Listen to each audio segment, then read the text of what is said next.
ये आत्मा प्रदेश जो है इस प्रकार से थोड़ा सा विचार करने से, शुभ और अशुभ विचार करने से भी कर्मों का बंध होता है। भाषा का व्यवहार करने से भी कर्मों का बंध होता है। और पांचों इंद्रियों का शुभ अशुभ विचार करने से, प्रवृत्ति करने से भी कर्म का बंध होता है। अब ये जो बाहर है तब तक ये है कार्मा वर्गना।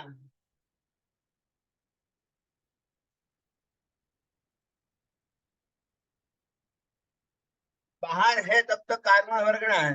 और जब ये आश्रव द्वार से आश्रम द्वार से अंदर आते हैं, अंदर आने के बाद जब कसाई और लेशिया का रस इसके अंदर मिक्स होता है, तब जाकर के ये बंद हो जाता है।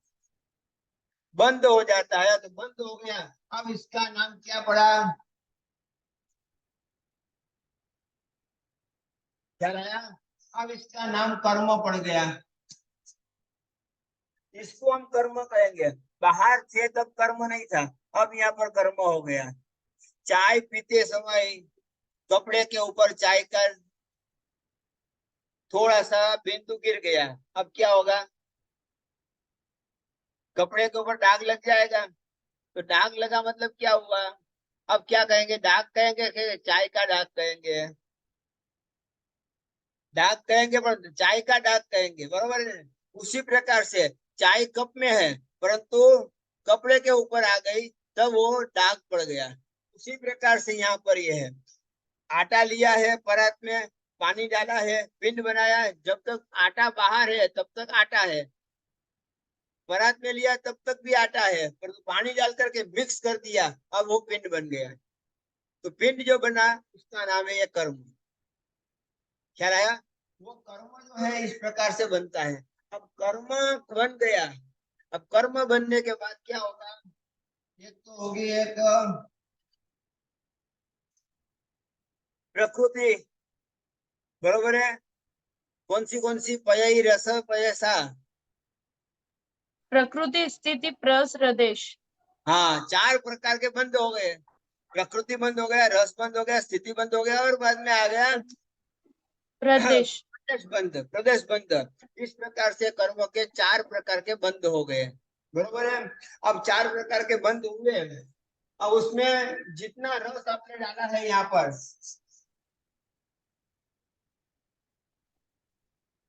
कसाई का रस जितना डाला है, उसके आधार पर आपको मालूम पड़ेगा, प्रकृति मालूम पड़ गई कि ज्ञानावरणीय कर्म की प्रकृति ज्ञान गुण को ढकने की है।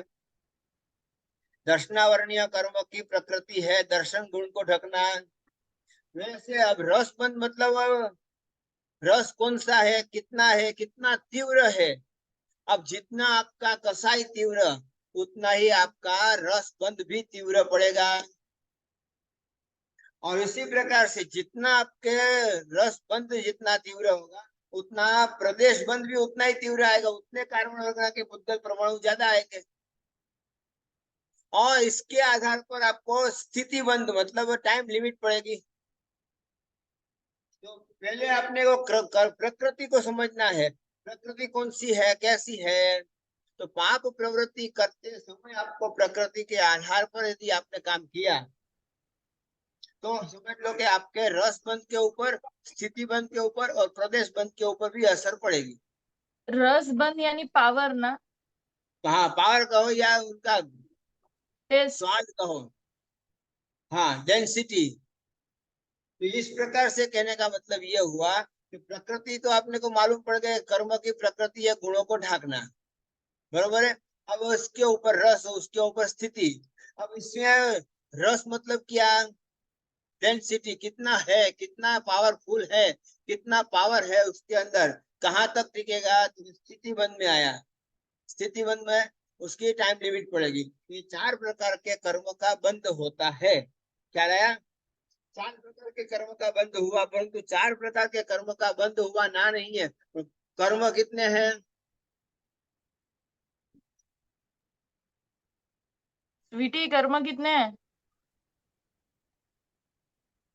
8। कर्म कितने हैं स्वाति बहन, स्वीटी बहन, स्वीटी बहन? 8। 8 कर्म। 8 कर्म है। 8 कर्म है। और उसकी अवान्तर भेद 158। 158 बरोबर है। अब ये कर्म जो यहाँ पर लगे हुए हैं, इस प्रकार के जो कर्म लगे हैं, इसके हमने 8 भेद कर दिए समझो, इस प्रकार से।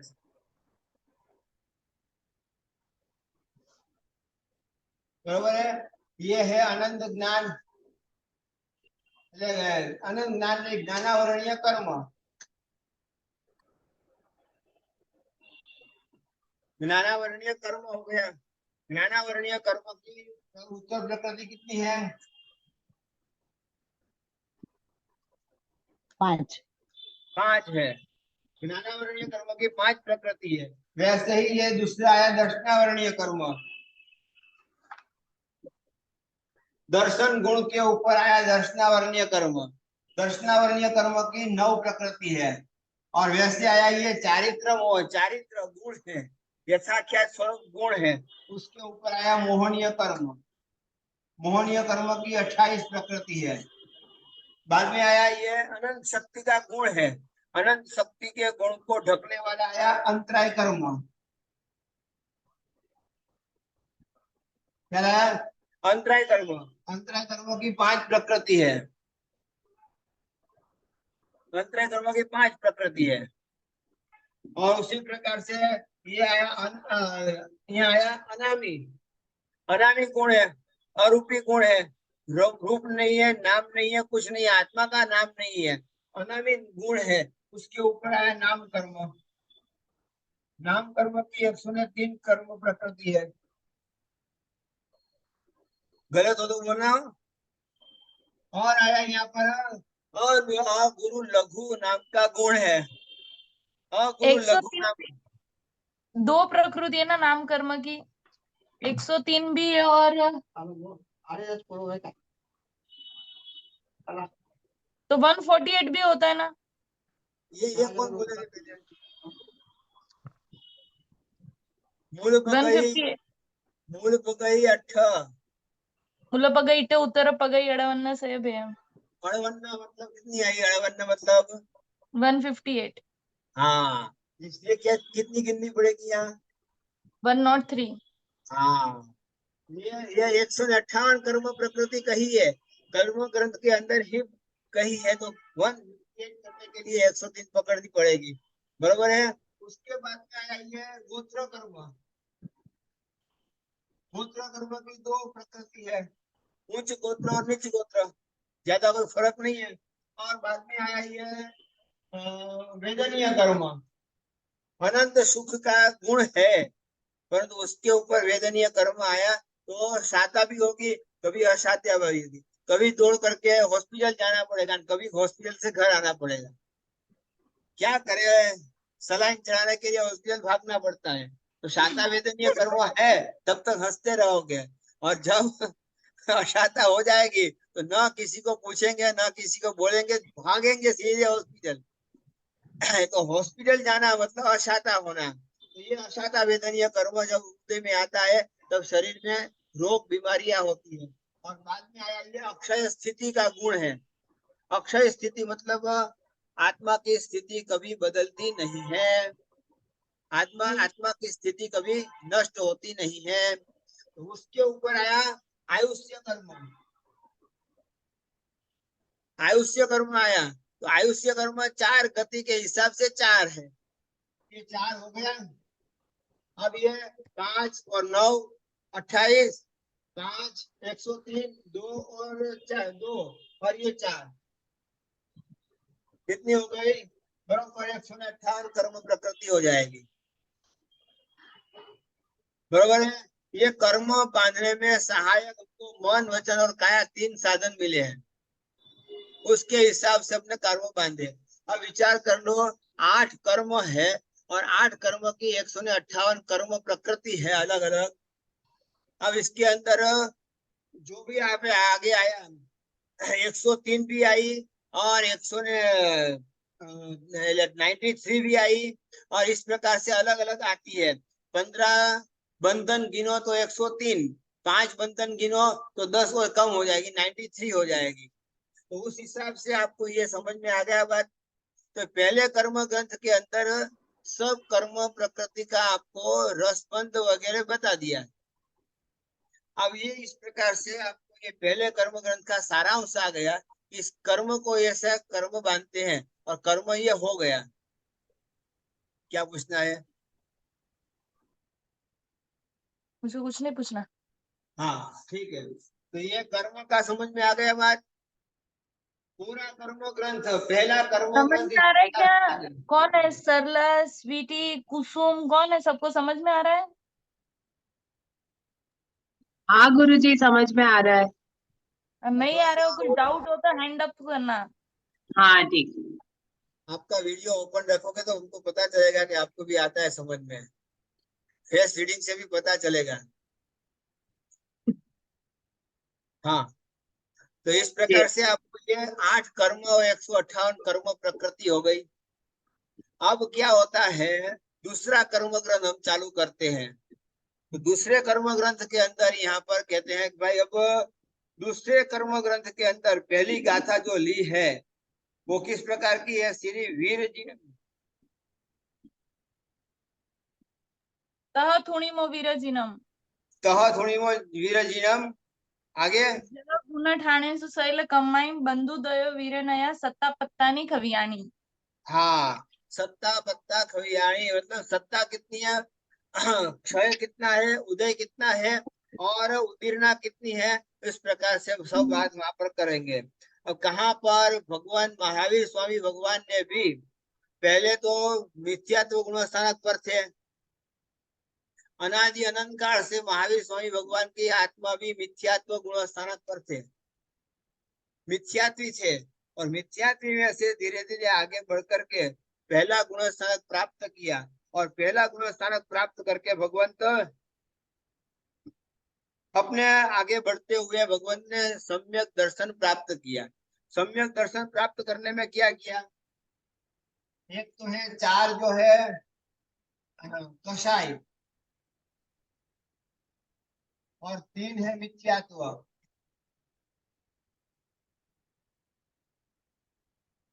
बरोबर है, कषाय और मिथ्यात्व है, कुल 7 कर्म प्रकृति है। इसको कहते हैं सम्यक, तो सप्तक कहते हैं। तो ये सप्तक जो है, ऐसी 7 कर्म प्रकृति का क्षय होता है तो क्षायिक सम्यक दर्शन होता है। क्षयोपशमिक होता है तो क्षयोपशमिक सम्यक दर्शन होता है। उस प्रकार से आगे बढ़ते हुए कहते हैं उपशम होता है तो उपशम सम्यक तो होता है। तो भगवंत ने पहले क्या किया, सबसे पहले किसी भी जीव को सम्यक तो होता है तो उपशम सम्यक तो होता है। उपशम सम्यक तो होने के बाद ही आगे बढ़ते हैं। तो भगवंत, जो भी तीर्थंकर भगवंत है या जो भी ये सम्यक दर्शन प्राप्त करने वाले जीव है, उनको पहला इस प्रकार का सम्यक दर्शन प्राप्त करना अनिवार्य होता है। तो ये जो है समझ में नहीं आ रहा है? क्यों?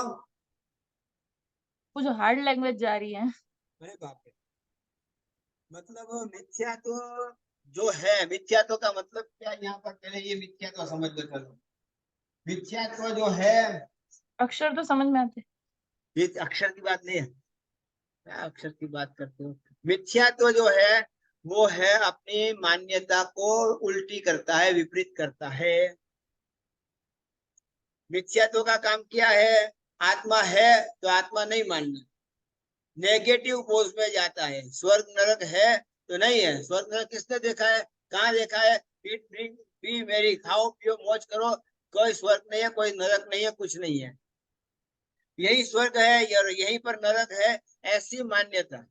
इस प्रकार की जो मान्यता है, इस प्रकार की मान्यता में भगवान नहीं मानते हैं, धर्म नहीं मानते हैं, कुछ नहीं मानते, मतलब नेगेटिव पोज में जाते हैं। तो आज दिन तक हमने यही तो काम किया था।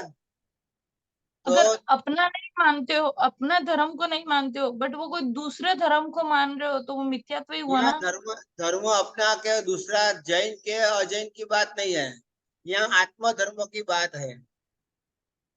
आत्म धर्म का मतलब क्या हुआ? जहां पर कसाई कम होते हो, राग द्वेष कम होता हो, क्रोध मान माया लोभ कम होता हो। अब वहां पर आप देखने जाओगे तो वहां पर आप देखने जाते हो तो क्या होता है, शस्त्र लेकर के खड़े हैं। राम के हाथ में शस्त्र है, हनुमान के हाथ में शस्त्र है, गदा है, और सबके हाथ में शस्त्र अस्त्र है, और सबके हाथ में शस्त्र अस्त्र है, और सबके हाथ में स्त्री भी है। राग का भी चिन्ह साथ में है, द्वेष का चिन्ह भी साथ में है। तो वहां राग द्वेष है तो वितरागी नहीं है। मतलब उनको उन्होंने जिस प्रकार का जो आत्म गुण प्राप्त करना था वैसे आत्म गुण प्राप्त नहीं किया है, तो उनको भगवान क्यों मानेंगे हम। जब गृहस्थी लोग भी शस्त्र अस्त्र रखते हैं, कुटुंब परिवार के साथ रहते हैं, तो भक्त और भगवान के बीच में कोई तो अंतर होना जरूरी है कि नहीं। जैसे साधु और गृहस्थ में भी अंतर है कि नहीं है। सीधी बात है, अपना ड्रेस अलग है, उनका ड्रेस अलग है, उनका रहन सहन अलग है, उनका खान पान अलग है, उनका रहना करना सब अलग है, और ऐसे हमारा भी अलग है। हम विहार करते हैं, विहार करके एक जगह से दूसरी जगह जाते रहते हैं, तो गृहस्थ और साधु के बीच में भी इतना अंतर है, तो भक्त और भगवान के बीच में अंतर होना जरूरी है कि नहीं है। 100%। हाँ, तो हमारे जैसे ही भगवान है तो उनको भगवान क्यों माने। तो उनको भगवान मानते हैं तो समझ लो कि वो मिथ्यात्व में आ जाता है, वो राग द्वेष में आ जाता है। ख्याल आया ना अब। बात सही है कि अगर भगवान नहीं मानना चाहिए, लेकिन हाँ, व्यवहार के रूप से जो उनके कुल देवी वगैरह को मानना, कुल देवी को भगवान नहीं मानते हैं, ये समझो। कुल देवी को भगवान नहीं मानते, पर उनके हिसाब से अगर अंबिका माँ को मानना बस पड़े, बस बस बस। शीतला जी को मानना पड़े, जो महादेव जी को जहाँ मानना पड़े। जो जहाँ पर है वहां उसको मानो। जो वॉचमैन है उसको वॉचमैन मानो, ना नहीं है वॉचमैन को भगवान मत मानो। आई बात समझ में। मतलब वो जो जिस स्थान पर है उस स्थान पर मान लो, उसकी ना नहीं है। वो देवी देवता है, आपसे ज्यादा उसके पास में शक्ति है, उसकी ना नहीं है। तो मिथ्यात्व कहा लगता है विपरीतता जहां आती है, मान्यता विपरीत होती है, वहां पर ये मिथ्यात्व आता है। ये मिथ्यात्व के रूप में यहाँ पर ये अब क्या करेगा। क्रोध। क्रोध आया। मिथ्यात्व को संभालने वाला, मिथ्यात्व को मजबूत करने वाला कौन है, क्रोध है। एक मान्यता, मेरी मान्यता, माइट इज राइट के राइट इज माइट, मेरा राइट। है। ख्याल आया ना। अब ये क्या करेगा, ये आया मान। मान क्या कहेगा, नहीं मैं जो कहूँ वही सत्य है, दुनिया में दूसरा कोई सत्य बोल ही नहीं सकता है, किसी का सत्य मानूंगा ही नहीं। तो क्या हो गया, ये अहंकार आया। अहंकार आता है तो भगवान की बात भी भूल जाते हैं, देव गुरु धर्म की भी बात भूल जाते हैं। हमारे गुरु महाराज ने क्या कहा था, नहीं मेरे गुरु महाराज ने जो भी कहा हो वो गलत हो सकते हैं, मैं गलत नहीं हूँ। ऐसे भी लोग है कि नहीं इस दुनिया में। अहंकार आता है, एक तो मान्यता गलत, मान्यता उल्टी, और उल्टी मान्यता में मान आया, तब क्या होगा, मजबूती और बढ़ जाएगी। और बाद में आती है यहाँ पर माया, माया कपट आ गई। अब वो गद्दे का कुछ पकड़ तो लिया है, अब छोड़ना भी नहीं है, छोड़ सकते भी नहीं है, अब क्या करना पड़ेगा, माया का आश्रय लेना पड़ेगा, कपट का आश्रय लेना पड़ेगा। नहीं नहीं हम तो ऐसा नहीं है, ऐसा मानते हम, ना ना ना ना, हम ऐसा नहीं ऐसा मानते। अरे भाई, क्यों माया कपट करते हो। क्या आया ना, उसी प्रकार से क्या आया यहाँ पर, ये लोभ आया। अब मिथ्या तो है ही, पर लोभ भी लगता है साथ में। किसका लोभ लगता है, कभी कभी स्वर्ग का लोभ लगता है, कभी किसी का लोभ लगता है, और लोभ के कारण भी मिथ्यात्व को पकड़ करके रखते हैं, गलत मान्यता को पकड़ के रखते हैं। और ये कौन सा है,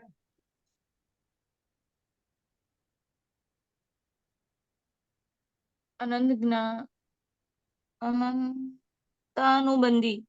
अनंतानुबंधी क्रोध, अनंतानुबंधी मान, अनंतानुबंधी माया है और अनंतानुबंधी लोभ। लोभ। ये चारों चार जो है अनंतानुबंधी है। मान्यता विपरीत करने का काम किसका? मिथ्यात्व। मिथ्यात्व का। मिथ्यात्व का। और पकड़ मजबूत बनाने का काम किसका? अनंतानुबंधी। क्रोध मान माया का। हाँ, अनंतानुबंधी है, एक मत बोलो। हाँ, शिष्य के पास सीखो कुछ।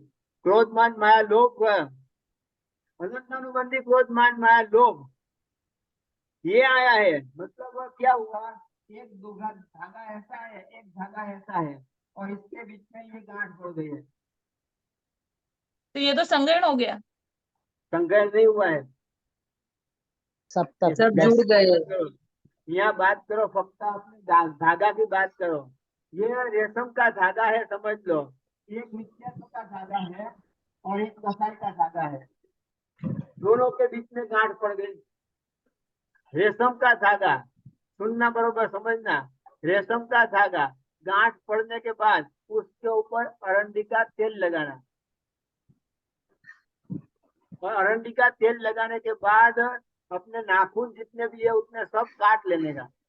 नाखून बिल्कुल रखना नहीं, और बाद में उस गांठ को खोलना है। काटना नहीं है, कैंची से काटना नहीं है, खोलना है। कितना आसान है। रेशम का धागा, मुश्किल। ऊपर से अरंडी का तेल, चिकास बढ़ गई कि नहीं? चिकास बढ़ने के बाद नाखून है नहीं, दांत लगाना नहीं है, और ऐसे खोलना है। अब इतनी आसान है गांठ खोलना? ना, मुश्किल। बहुत मुश्किल हो जाएगा। इतनी मुश्किल हो जाएगी कि गांठ खुलेगी नहीं। ऊपर से आपका हाथ में अंगुलियों में लगेगा, और अंगुली में लग लग करके अंगुली में खून आ सकता है, फिर भी गांठ नहीं खुल सकती है। तो वैसी गांठ यहाँ पर पड़ जाती है। इसको बोलते हैं ग्रंथि, बोलते हैं। ये गांठ पड़ गई। अब ये गांठ किसकी है? मिथ्यात्व और कसाई की गांठ है, राग और द्वेष की गांठ है। अब जब तक ये नहीं खुलेगा ये, तब तक पहले गुणस्थानक से चौथे गुणस्थानक पर नहीं पहुंचेंगे। ये गांठ खुलना जरूरी है कि नहीं है? अब पहले क्रोध मान माया लोग को हटाना कि पहले मिथ्यात्व को हटाना? क्रोध मान माया। मिथ्यात्व।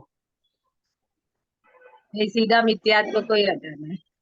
सीधा मिथ्यात्व को ही हटाना। और इतनी बड़ी मजबूत दीवार है ना यहाँ पर, किला बना हुआ है, और किले के अंदर कैसे घुसोगे? अंदर घुसने के क्रोध मान माया लिए तो सब करना पड़ेगा कि नहीं?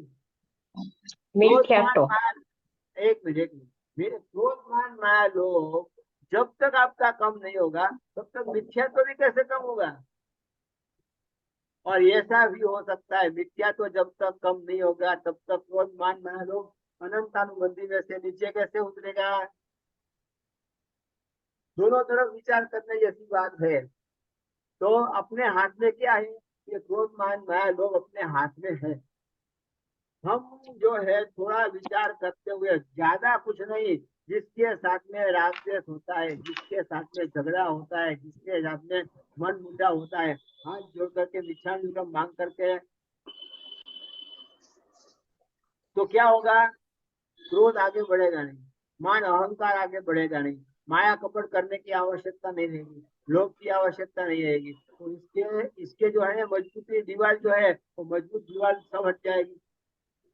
मजबूत दीवार हट जाएगी, अंदर प्रवेश कर लो तो मिथ्यात्व की जगह पर सम्यक ज्ञान दे दो। सम्यक ज्ञान दे दो मतलब मटके में पानी भरा हुआ है उसको उल्टा कर दो, मिथ्यात्व में से सम्यक कर दो। तो ये कौन सा है? पहला गुण स्थानक है। मिथ्यात्व का गुण स्थानक फर्स्ट गुण स्थानक है, पहला गुण स्थानक। तो पहले गुण स्थानक पर संसार के सभी जीव पहले यही आते हैं, जैसे ये संसार सब के गुण स्थान बाद में पूछेंगे, आप लोगों को लिखना है तो लिख लेना।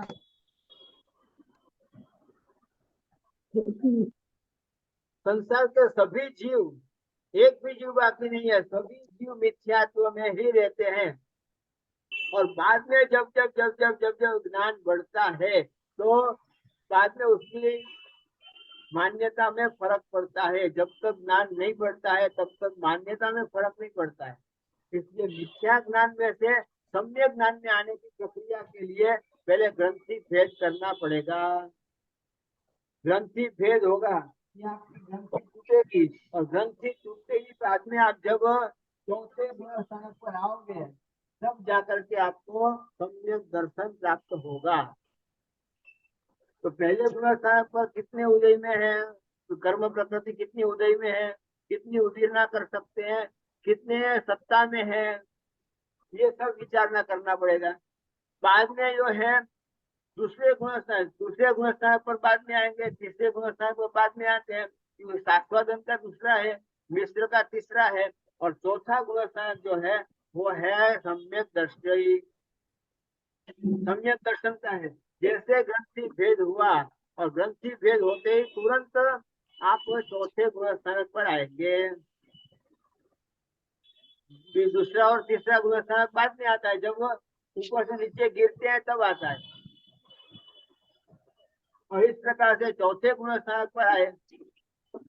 अब चौथे गुण स्थान पर कितनी कर्म प्रकृति की सत्ता है, उदय कितनी प्रकृति का है, कितनी कर्म प्रकृति की उदीर्णा कर सकते हैं, और कितनी कर्म प्रकृति सत्ता में रही हुई है। वैसे ही धीरे धीरे आगे बढ़ते बढ़ते पांचवें गुण स्थान पर, छठे गुण स्थान पर, सातवें गुण स्थान पर, आठवें गुण स्थान पर कहाँ कहाँ कितनी कर्म प्रकृति का उदय है, उदीर्णा है। महावीर स्वामी भगवान भी इसी प्रकार से धीरे धीरे करते करते करते करते आगे बढ़े हैं। बरोबर है ना। महावीर स्वामी भगवान भी ऐसे ही आगे बढ़े, इसलिए यहाँ पर पहले महावीर स्वामी भगवान का नाम लिया, मंगलाचरण किया, और मंगलाचरण करके कहा भाई महावीर स्वामी भगवान ने जैसे गुण स्थान के आधार से जैसे जैसे जैसे जैसे सत्ता में रही हुई, उदय में आई हुई और उदीर्णा करते हुए कैसे आगे बढ़े, किस प्रकार से उन्होंने प्रगति की, एक एक एक एक स्टेप कैसे आगे बढ़े, उसका ही वर्णन यहाँ पर करेंगे। गुण सर्व कर्म प्रकृति कौन से गुण स्थान पर किस किस प्रकार की है, इसका विचार यहाँ पर करना है। बंधु दीर्णाया सत्ता पत्ताणी खवियाणी, बंध उदय उदीर्णा और सत्ता, चार ही प्रकृति है। बंध उदय उदीर्णा और सत्ता। बंध में कितनी प्रकृति है, उदय में कितनी प्रकृति है, उदीर्णा कितनी प्रकृति कर सकते हैं, और सत्ता में कितनी पड़ी हुई है। अब यहाँ पर कहते हैं बंध का मतलब क्या करेंगे, बोलो बंध का मतलब क्या करेंगे। आत्मा पर चौटी गई होगी, चौटी रहेगी बंद। हाँ, कर्मों का आत्मा के साथ मिक्स हो जाना, मिक्स हो जाना। क्षीर नीरवत मतलब दूध और पानी जैसे मिक्स हो जाता है, वैसे आत्मा और कर्म का एक में हो जाना, उसको हम बंद कहेंगे। जैसे नाव है, होड़ी होड़ी, लकड़े की होड़ी, और लकड़े की होड़ी हमने पानी में डाली, तो पानी में तैरेगी तो सही, ना नहीं है तो पानी में तैरते तैरते तैरते तैरते 2 4 5 घंटे तक रहेगी, तो पानी को सोखते सोखते सोखते सोखते ऊपर पानी आएगा कि नहीं आएगा। और 5 घंटे के बाद में जब पानी में से निकाल करके, दरिया में से, समुद्र में से निकाल करके किनारे पर रखेंगे, तब भी गीली रहेगी कि नहीं रहेगी, रहेगी। स्वाभाविक हो गया। मतलब घोड़ी और पानी दोनों मिक्स हो गए, इतने मिक्स हो गए, इतने मिक्स हो गए। अब अलग करना, जब धूप पड़ेगी, बहुत धूप आएगी, तब 1 2 दिन के बाद में लकड़ा बिल्कुल सूखा हो जाएगा, तब तक तो नहीं होगा। तो इसी प्रकार से कार्बन वर्गना के पुद्गल परमाणु जब आत्मा में आते हैं, और आत्मा में आने के बाद कसाई और लेशिया के कारण मिक्स हो गए। अब ऊपर जो है बरोबर मिक्स हो गए, अब कर्म दिखेगा, अब आत्मा के गुण नहीं दिखते हैं। अब जो प्रवृत्ति करेंगे वो कर्मों की प्रकृति के आधार पर करेंगे। ख्याल आता है कि नहीं आता है?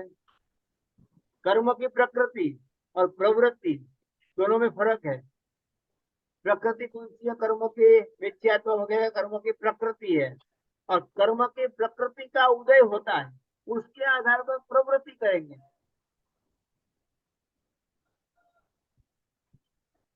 बोलो, बरोबर ख्याल में आया कि नहीं आया? आया। पहले उदय, बाद में प्रवृत्ति।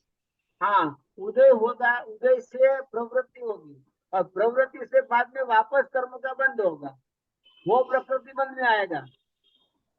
तो ये चक्र चलता रहेगा। कर्म की प्रकृति उदय में आती है, प्रवृत्ति होती है, प्रवृत्ति से बाद में वापस बंद होता है, बंद से उदय में आता है, उदय में से वापस, इस प्रकार का ये कर्म का चक्र चलता रहता है। चारों तरफ से कर्म का चक्र चलता रहता है। तो बंद जो हुआ, वो बंद क्या हुआ? आत्मा और कार्बन वर्णा के उज्जवल परमाणुओं का एक मेघ हो जाना। लोहा और अग्नि, अग्नि में लोहा डाल दिया तो लोहा काला होते हुए भी लाल लाल हो जाता है कि नहीं? हाँ।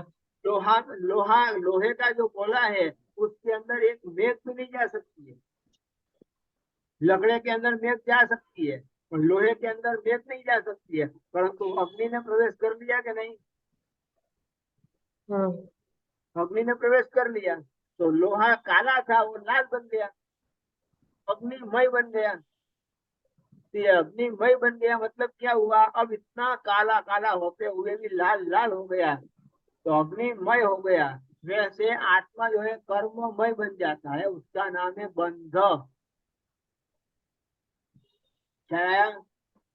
क्षीर निर्वत, दूध और पानी के जैसे, लोहे और अग्नि के जैसे, इस प्रकार से ये बंद हुआ।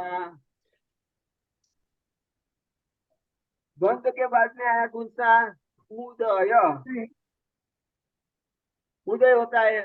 और उदय कैसे होगा? कर्म का उदय, उसकी टाइम लिमिट पूरी होगी तो तुरंत उदय में आएगा। उदय में आएगा तब आपको दुख देना होगा, दुख देंगे, सुख देना होगा, सुख देंगे।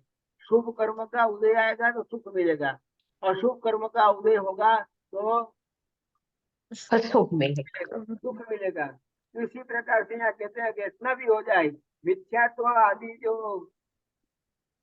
बंध के हेतु है उससे जो कर्म का बंध किया है, और उसके बाद में उदय जो होता है, ये स्वाभाविक स्थिति परिपक्व होते ही कार्बन वगैरह के उज्जवल परमाणुओं का उदय होता है। अब फल भुगतने के लिए तैयार रहना पड़ेगा। जो हमने कर्म बांधे हैं उस कर्म को भुगतने के लिए तैयार रहना पड़ेगा। अब उदय समझ में आ गया? शाता अशाता का उदय हुआ तो क्या परिस्थिति होती है? मिथ्यात्व का उदय होता है तो क्या परिस्थिति होगी? मिथ्यात्व मोहनीय कर्म का उदय हुआ तो समझ लो कि आपका सम्यक दर्शन चला जाएगा, और मिथ्यात्व के अंदर ही आप खाओ पियो मौज करो की बात करेंगे। क्रोध का उदय होगा, गुस्सा आएगा। मान का उदय होगा, आपको अभिमान आएगा, अहंकार आएगा, मुझसे जो टकराएगा मिट्टी में मिल जाएगा, ऐसी ऐसी भाषा बोलेंगे, माया कपट करेंगे, लोभ करेंगे। हास्य मोहनीय कर्म उदय में आया, रति अरति मोहनीय कर्म उदय में आया। बाद में कौन सा है? वेद मोहनीय कर्म उदय में आया। तो अलग अलग प्रकार के वेद मोहनीय है। वैसे अंतराय कर्म भी है। अंतराय कर्म में दानांतराय कर्म उदय में आता है तो प्रवृत्ति कैसी होगी? कंजूस प्रवृत्ति होगी, दान नहीं दे सकेंगे। भोगांतराय कर्म उदय में आया है तो भोग नहीं ले सकेंगे, खाने को नहीं मिलेगा, पीने को नहीं मिलेगा, भोग की सामग्री नहीं मिलेगी। उपभोगांतराय कर्म उदय में आया है तो उपभोगांतराय कर्म के आधार पर आपको कपड़े नहीं मिलेंगे, आभूषण नहीं मिलेंगे, और ऐसी उपभोग की जो वस्तु है वो नहीं मिलेगी। उसी प्रकार से आप समझ लो, जो शुभ कर्म उदय में आया है तो शुभ कर्म का उदय है तो सुख संपत्ति और समृद्धि मिलेगी, परंतु अशुभ कर्म का उदय है तो दुख, दारिद्र्य वगैरह मिलेंगे। ख्याल आया? तो ये उदय की प्रकृति हो गई। अब उदीरना मतलब क्या करेंगे, समझ में नहीं आता है तो पूछना बीच में। बलजबरी खींच के उसको उधेड़ना। मतलब जो सत्ता में पड़ा हुआ है, जो सत्ता में पड़ा हुआ है, उस सत्ता में आपने को मालूम पड़ गया कि मेरे सत्ता में अभी क्रोध मोहनीय कर्म है, या मान अभिमान मोहनीय कर्म है, या माया कपट है, या जो भी आपकी कर्म प्रकृति उदय में नहीं आई है, सत्ता में पड़ी है, उसको खींच करके ला करके उदीर्णा करना। मतलब जानबूझ करके चोर को घर में घुसे करके बाद में उसको सजा करना। ख्याल आया? जैसे गज सुकुमार मुनि ने किया था, जैसे अयमुक्ता मुनि ने किया था, जैसे अनाथी मुनि ने किया था। जानबूझ करके जंगल में गए और जानबूझ करके जंगल में जाकर के उत्सर्ग सहन किए। महावीर स्वामी भगवान अनार्य देश में गए, उदीर्णा करने गए थे, उदीर्णा करने गए और उदीर्णा करके भी कर्म का क्षय किया। लक्ष्य कौन सा है, उदय में आने के बाद क्षय करना कि पहले क्षय कर देना? पहले। पहले करो। पहले हाँ, पहले उदय में तो क्या मालूम कितने वर्षों के बाद आएगा उदय में। तो उदय में 10, 20, 25, 50 साल के बाद आएगा। उसकी बजाय आज ही उसका उदीर्णा करके खत्म कर दे तो। पापी पालक था, पापी पालक 500 शिष्यों के साथ में वहां पर पहुंचा है और 500 साधुओं को एक साथ में घाणी में पील रहा है। अब ये उदीर्णा है कि नहीं है? है। गौरव ने कितनी सारी वेदनाएं इन्होंने इकट्ठी की थी, कितनी सारी वेदना सहन की। अब जिंदे जी कोई घाणी में पीसते तो क्या होगा?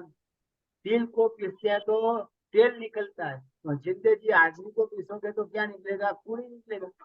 खून की नदियां बहती है, ये खून की कमला कौन है? नदियां। उनके वहां से आवाज आ रहा है, डिस्टर्ब हो रहा है। कमला, कोई नहीं है। म्यूट हो जाओ, आप म्यूट हो जाओ।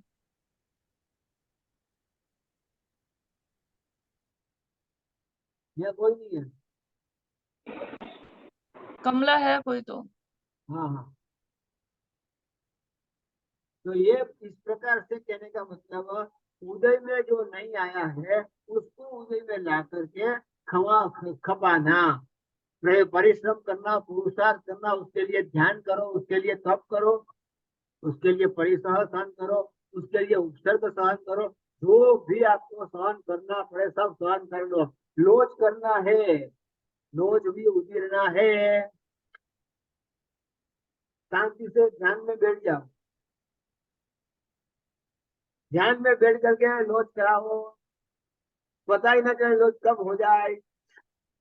ऐसा नहीं करने का, ऐसे करने जाओगे और बंद होगा, कर्म का बंद हो जाएगा।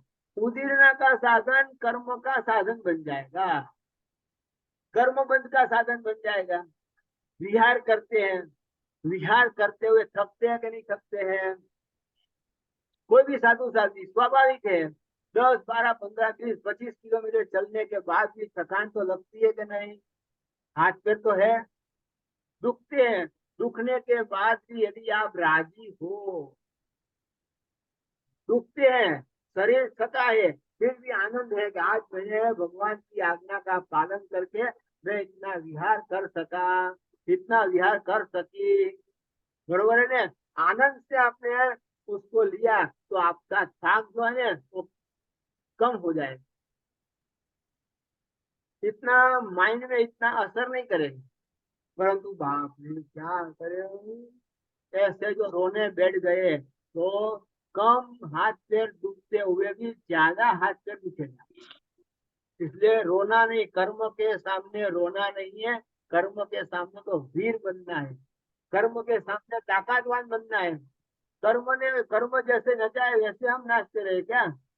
नहीं। तो उदीरना इसका नाम है, लोच कराना उदीरना है, विहार करना उदीरना है, गोचरी जाना उदीरना है। सब उदीरना का काम है। अब बम्बई की जैसी धरती के ऊपर रहते हैं और उसमें भी यदि लाल बाग वगैरह ऐसे एरिया में रहते हैं तो कितनी बड़ी बड़ी बिल्डिंग है, 50-50 माला की बिल्डिंग है, 60-60 माला की बिल्डिंग है, फिर भी कोई कोई तो इतने ऊपर जाते हैं। क्यों जाते हैं? क्या पहले माले पर दूसरे माले पर गोश्ती नहीं मिलती है? फिर भी इतने ऊपर जाते हैं, उदीरना करने जाते हैं, कष्ट सहन करके, शरीर को भी कष्ट दे करके भी कर्म उदय में नहीं आया है, उसको उदीरना करना, उसको खपाना, इस प्रकार से ये उदीरना हुआ। अब सत्ता मतलब क्या? आत्मा के साथ में स्टॉक करके रखना। स्टॉक करके रखना, मतलब एफडी करके रखना। बैंक में एफडी करके पैसा रखते हैं, यहाँ एफडी करके कर्म को रखना। सीधी बात है ना। गृहस्थी भी साथ में है तो उनका भी तो उदाहरण लेना पड़ेगा कि नहीं? बैंक में जैसे एफडी करके पैसा रखते हैं, मालूम है इतना रुपया मेरे पास में है, एफडी किया हुआ है, और एफडी करने के बाद वो इसकी जो टाइम लिमिट होती है उसके आधार पर आपका ब्याज बढ़ता जाता है, और उसके पहले चले गए तो सत्ता में ऐसे पड़ा कैसे पड़ा रहेगा। रहेगा? पैसा वैसा का वैसा पड़ा रहेगा। यहाँ पर तो हमारे साथ में कर्म साथ में ही आएंगे, कर्म साथ में आने वाले हैं। सत्ता में पड़ा हुआ है मतलब आत्मा के साथ चिपका हुआ है। अब आत्मा जहाँ जहाँ जहाँ जहाँ जाएगी वहाँ कर्म भी साथ में जाएगा।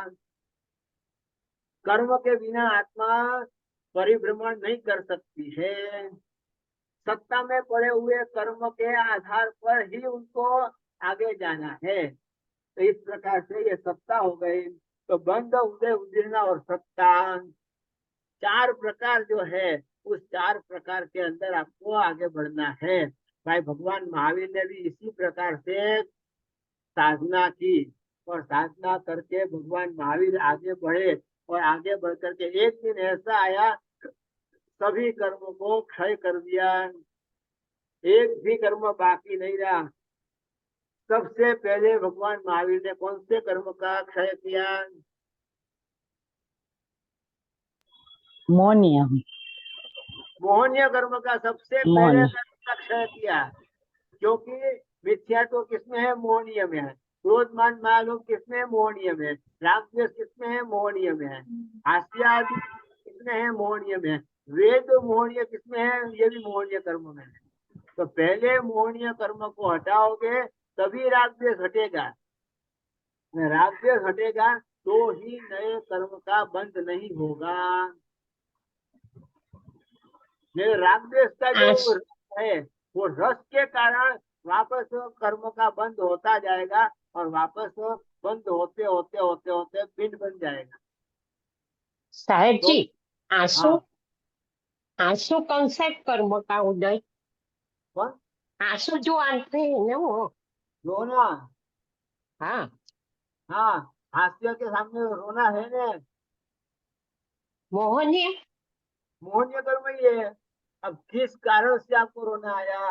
पुत्र के वियोग में रोना आया, पति के वियोग में रोना आया, धन संपत्ति नाश हुई उसके लिए रोना आया, किसके? राग के कारण रोना आया कि द्वेष के कारण रोना आया? हाँ, बरोबर है ना? और हास्य हास्य भी उसी प्रकार से है, मोहनीय। उसके साथ। पुत्र, पुत्र आपको मिलने आया तो क्या होगा? आप हंसोगे कि नहीं हंसोगे? बरोबर। 10 साल के बाद पुत्र मिलने आया है, या तो मिलने आने वाला है, आया नहीं है, तो भी क्या करोगे? ओए मेरा बेटा आने वाला है, मेरा बेटा आने वाला है, ये बना के रखू, ये बना के रखू, ऐसा बना के रखू, ऐसा करके रखू। ये होता है कि नहीं होता है?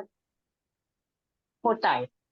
तो बस, तो पुत्र के वियोग में यदि आप रोते भी हो, पुत्र के वियोग में आप हंसते भी हो, और पुत्र के संयोग में हंसते हो, तो ये क्या है? मोहनीय कर्म है, राग द्वेष है। मोहन। बस, संसार के अंदर व्यक्ति और वस्तु वे दो के प्रति राग द्वेष होता है। एक तो व्यक्ति के प्रति राग द्वेष हो, एक तो वस्तु के प्रति राग द्वेष हो। सीधी बात है। हाँ। तो मोहनीय कर्म इसी प्रकार से संसार में हमको मुंझा करके रखता है। ये करूँ कि ये करूँ, ये करूँ कि ये करूँ, ऐसा करूँ कि ऐसा करूँ, क्या करूँ कुछ पता ही नहीं चलता है। इसीलिए 14 गुण स्थानक में से 12 गुण स्थानक तक सिर्फ और सिर्फ मोहनीय कर्म के साथ लड़ाई लड़नी है। हाँ कितने 14 गुण स्थानक में से 12 गुण स्थानक तक मोहनीय कर्म के साथ ही लड़ाई लड़नी है। और जैसे ही मोहनीय कर्म गया कि अब तो ज्ञानावरणीय कर्म फूंक मारो तो उड़ जाएगा, हम्म ज्ञानावरणीय कर्म को भी फूंक मारोगे तो उड़ जाएगा, और अंतराय कर्म भी ऐसे ही उड़ जाएगा, पता ही नहीं चलेगा कब उड़ेगा। और बाद में नाम कर्म, गोत्र कर्म, वेदनीय कर्म, आयुष्य कर्म, उसको तो आयुष्य जब तक है तब तक है, आयुष्य समाप्त हो जाएगा तो नाम गोत्र वेदनीय भी समाप्त हो जाएगा। उसके लिए आपको मेहनत करना नहीं है, सबसे बड़ी मेहनत करना है मिथ्यात्व मोहनीय कर्म को निकालने की।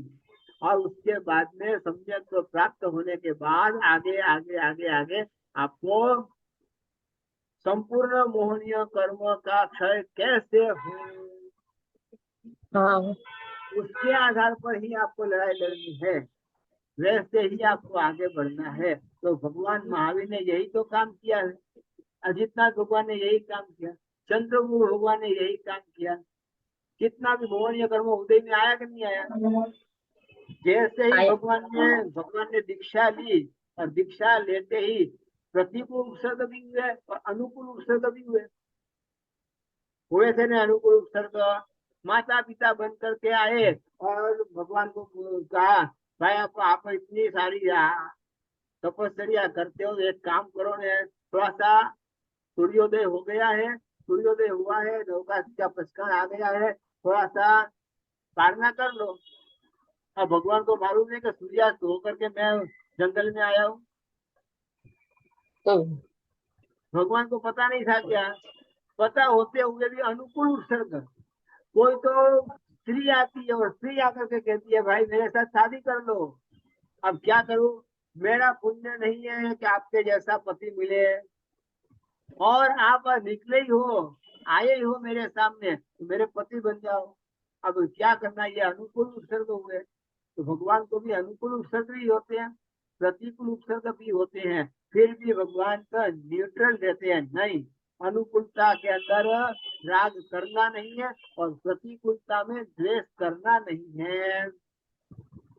उसी प्रकार से आगे बढ़ते बढ़ते भगवान ने मोहनीय कर्मों को समाप्त कर दिया। तब जाकर के भगवान से पहले वितरागी बने, वितरागी बनने के बाद भगवान अनंत ज्ञानी बने, बाद में अनंत दर्शनी बने और बाद में अनंत शक्तिवान बने। क्या लाया। हाँ तो इस प्रकार से भगवान ने जिस प्रकार से साधना की है उसी प्रकार से हमको भी साधना करनी है। तो साधना करने के पहले हमको ज्ञान प्राप्त करना है। आज मैं कौन से गुण स्थानक पर हूँ, मेरे कौन से गुण हैं, मेरे अंदर अभी कितनी कर्म प्रकृति सत्ता में पड़ी है और कितनी कर्म प्रकृति उदय में है और कितनी कर्म प्रकृति बंध में है, वो मुझे मेरी यात्रा मालूम पड़े, मेरा स्थान मालूम पड़े, तब जाकर के हमको ख्याल आएगा कि मेरा स्थान कहाँ पर है, मैं कहाँ तक पहुंचा हूँ। जैसे हम साधु साध्वी है तो छठे गुण स्थानक पर आए गए ऐसा समझ लो, बरोबर है। छठे गुण स्थानक पर आए, अब छठे गुण स्थानक पर बंद कितनी प्रकृति का है, उदय कितनी प्रकृति का है, उदीर्णा कितनी प्रकृति की है, कौन से कर्म की उदीर्णा कर सकते हैं, कौन से कर्म की नहीं कर सकते हैं, ये सब बात वहाँ छठे गुण स्थानक पर आएगी। चौथे के बाद पांचवे, पांचवे के बाद छठे, चौथा और पांचवा जो है श्रावक का है,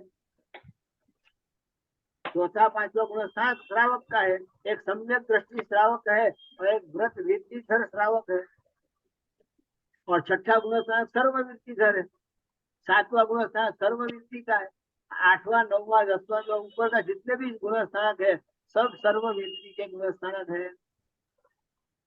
तो ये पूरा का पूरा दूसरा कर्म ग्रंथ है वो इसी की यात्रा कराता है। 14 गुण स्थानक की यात्रा कराता है। 14 गुण स्थानक पर कौन सा कर्म है, कितना कर्म है, क्या है, तब अपने को स्वयं को मालूम पड़ेगा कि मैं कहाँ पर हूँ आज। तो इसीलिए ये अभ्यास करना है। ऐसा अभ्यास करने के लिए आज से ज्ञान पांचम थी, ज्ञान पांचम पंचमी है, पांचम की तिथि ज्ञान की तिथि, और आज नेमनाथ भगवान का जन्म कल्याण दिन है। जन्मदिन, जन्म कल्याण। नेमनाथ भगवान का जन्म कल्याण दिन है। कल छठ है, छठ जो है भगवान का दीक्षा कल्याण का दिन है। तो इस प्रकार से हमने आज का ये मुहूर्त समझो या जो भी समझना है समझो, अच्छा दिन देख करके दूसरे कर्म ग्रंथ की हमने शुरुआत की, और इसी प्रकार से हम आगे बढ़ेंगे। अब इसमें बहुत अच्छा किया साहब जी, बहुत अच्छा किया। हाँ, अब आपको किसी को कोई प्रश्न पूछना है? 10:30 हो गई।